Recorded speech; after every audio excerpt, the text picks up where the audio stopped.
जाता है। यानी ये इसके प्रश्न उत्तर। पहला प्रश्न है, सूर्योदय से पहले आकाश में क्या क्या परिवर्तन होते हैं? उषा कविता के आधार पर लिखे। ये बहुत इंपॉर्टेंट प्रश्न है जो बोर्ड परीक्षा में पूछा जा सकता है।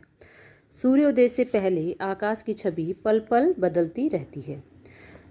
इस परिवर्तन को चित्रित करने तथा उसकी गतिशीलता को पकड़ने के लिए कवि ने विविध बिंबों का सहारा लिया है। जैसे प्रातः काल में अंधकार के हटने तथा प्रकाश के फैलने की प्रक्रिया को ग्रामीण जनजीवन की गतिविधियों से जोड़ा गया है। जैसे सूर्योदय से पहले भोर के समय का आसमान नीला शंख जैसा लग रहा था। जो आसमान था वो किसके समान लग रहा था? नीले शंख के समान लग रहा था।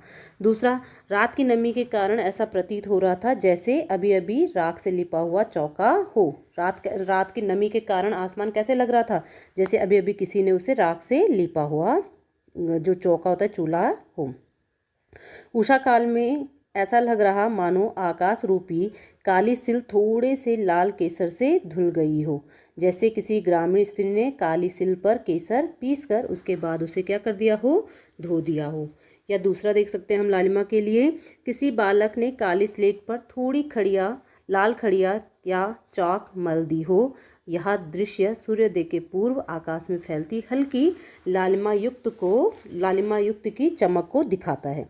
यानी कि जो आपकी आसमान में जब लालिमा फैल जाती है सूर्योदय की, ठीक है, उसको दिखाने के लिए कवि ने एक तो काली सिल पर केसर धोने की बात कही है, दूसरा किसी बच्चे के द्वारा काली स्लेट पर खड़िया मल देने की बात कही है। सूर्योदय के समय ऐसा प्रतीत हुआ जैसे आकाश रूपी नील जल में किसी युवती की गोरी देह झिलमिलाती हुई दिखाई दे रही हो। अब जो आपका ये प्रश्न ऐसे भी पूछा जा सकता है कि लालिमा को दिखाने के लिए कवि ने किन प्रतिबिंबों का सहारा लिया या किन उपमानों का सहारा लिया है? तो आप कौन सा वाला लिखोगे? एक तो काली सिल वाला कि जिसमें काली सिल पर लाल केसर पीस कर धुल दी हो। दूसरा, किसी बच्चे ने जैसे काली स्लेट पर लाल खड़िया को मल दिया हो। तो आसमान ऐसा लग रहा है, ठीक है, जब सूर्योदय हो रहा होता है।